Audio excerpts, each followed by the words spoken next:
Episode 11 of A Good Day to Be a Dog starts with Bokeum entering Woo-taek's clinic where he puts Hae-na's uncle, who has turned into a dog, to rest. Hae-na's family bursts into tears as Woo-taek is not able to resuscitate the human-turned-dog. The next morning, Jia shows up at Bokeum's trailer and calls him the Mountain God. Jia tries to bring up memories of her past life, but Bokeum asks her to dismiss the thoughts. Jia's words remind Bokeum of Cho Young, but he does not pay much heed to her. On the other hand, Hae-na's family get ready to bid Uncle Dong Cheol farewell forever. To their surprise and confusion, Dong Cheol turns into a human all of a sudden. The family members try to get Dong Cheol used to using his hands to eat and drink like a human. The group tries to determine who caused Dong Cheol to turn back into a human. Dong Cheol talks to his nieces about the curse and wonders what Hae-na was doing wearing the bracelet that smelled like a dog. Hae-na and Yuna look through the ancient literature in their house to figure out how Dong Cheol turned back into a human. Hae-na ends up finding a note that has a mention of the mountain god.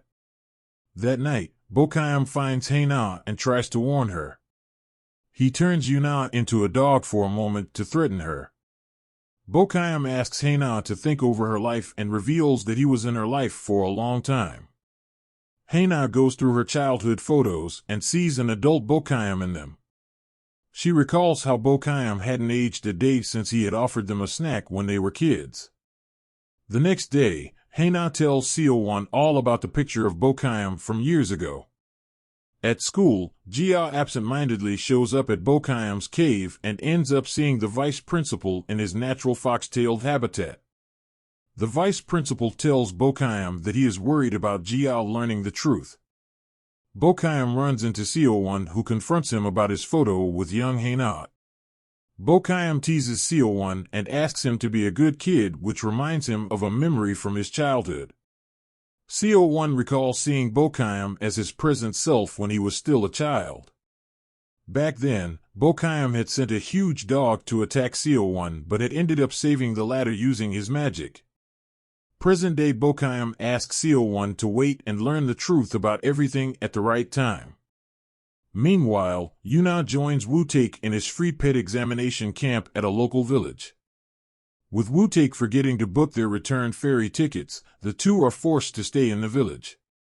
At the same time, Mi-sun buys her brother a new phone and asks him to call someone with it. When Dong Cheol tries to call his ex, who didn't break his curse, Mi-sun gets mad and chases after him. However, she is petrified when she sees her brother turn into a dog all over again. Hae-na learns about the return of her uncle's curse and tries to talk to Bokeum.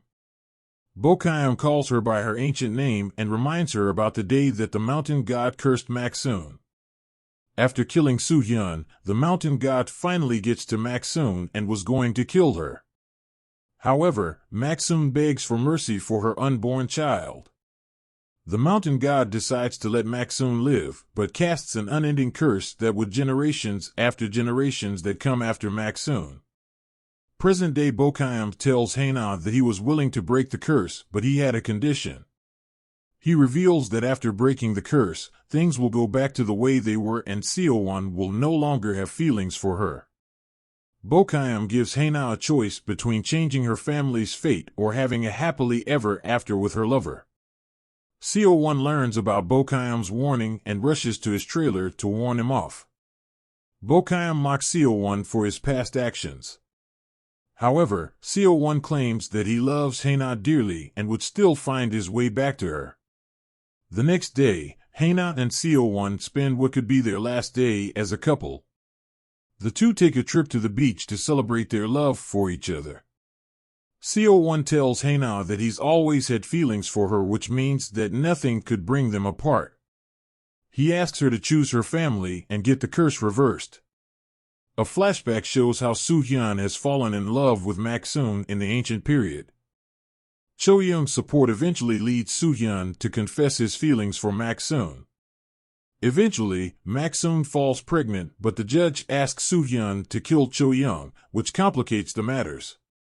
3 months after escaping with Cho Young, Mak Soon tries to get in touch with Soo Hyun, who has been captured by the judge. Soo Hyun learns about Mak Soon's pregnancy and tries to save her. However, Mak Soon seemingly tells the judge where Cho Young is hiding to save Soo Hyun's life.